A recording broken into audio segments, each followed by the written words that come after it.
Bon, déjà, il faudrait savoir que l'entrepreneuriat, c'est le fait de se lancer dans une activité particulière. Et ayant grandi dans une famille qui aime se lancer, plus ou moins, et travailler à son propre compte, je me suis dit pourquoi ne pas suivre la niche familiale. Bon, il y a aussi une chose, on se connaît, nous les Bamileke, on aime ça. On aime travailler pour nous-mêmes. Étant Bamileke depuis 100% Bami, bon, je ne pouvais que suivre la tradition. Et il y a aussi un autre truc, c'est que j'aime pas. Je me suis rendu compte avec le temps que j'avais des difficultés à travailler pour une personne lambda. J'aime travailler pour moi. J'aime avoir senti ma liberté. J'aime sentir que je suis libre de faire ci, ça ou ça. Pour commencer, je me présente, je suis Danielle Lewatt. Euh, on va dire quoi? Entrepreneur, entrepreneur et je suis là pour partager mon expérience en tant qu'entrepreneur parce que aussi ce n'est pas quelque chose d'assez évident. Il faut se préparer. C'est un terrain plus ou moins glissant, mais qu'avec beaucoup de volonté, on est capable d'y arriver. Euh, ma première,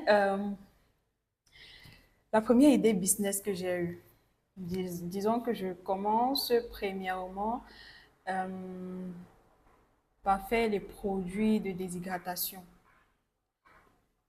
Ça, c'est après avoir essayé de faire les ventes de produits, de fruits, de salades de fruits. Je me suis rendu compte que ben, si on utilise les salades de fruits pour les consommer quand ils sont frais, est-ce qu'on ne peut pas utiliser ces mêmes fruits quand ils sont secs pour d'autres bienfaits, qui n'ont pas plusieurs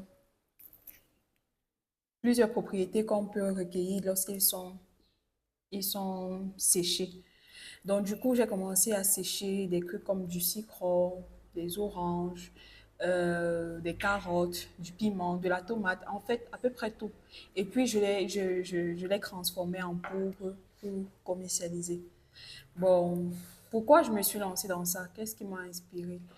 Premièrement, euh, je me suis rendu compte que les personnes qui aiment souvent prendre des thés, aiment ce qui est plus facile à consommer. Si on peut simplement prendre quelque chose, mettre dans une tasse, tourner et boire, c'est bien plus facile. Du coup, l'idée du citron, ça a d'abord commencé par l'idée du citron pour les femmes qui aimeraient perdre du poids. Je me suis dit, si je transforme du citron en poudre, pour une femme qui aimerait faire son thé le matin, ça sera plus facile pour elle de consommer cela.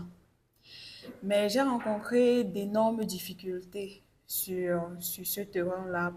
Pourquoi? Premièrement, parce que je n'étais pas bien renseignée, je n'avais pas assez de connaissances sur le business que je voulais lancer. Je voulais lancer un business, mais je n'avais pas pris le temps de connaître les parcours et les circonstances du terrain que je devais affronter. Donc, premièrement, je me fais arnaquer pour la machine. Dommage, on sait. C'est un autre Cameroun, hein. On ne peut pas faire autrement. Donc, je prends une machine qui n'est pas fonctionnelle à 100%. Et du coup, ça commence à monter en vrille. Je parviens quand même à faire quelques produits. Et ces produits, je commence à les commercialiser. Ce qui marche plutôt pas mal parce que des femmes en réclamaient.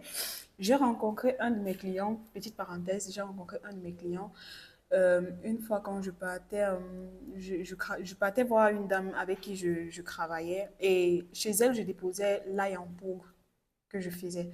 Du coup, le monsieur, lui, il était habitué à cela. Moi, je ne le connaissais pas, mais il était habitué à ce produit.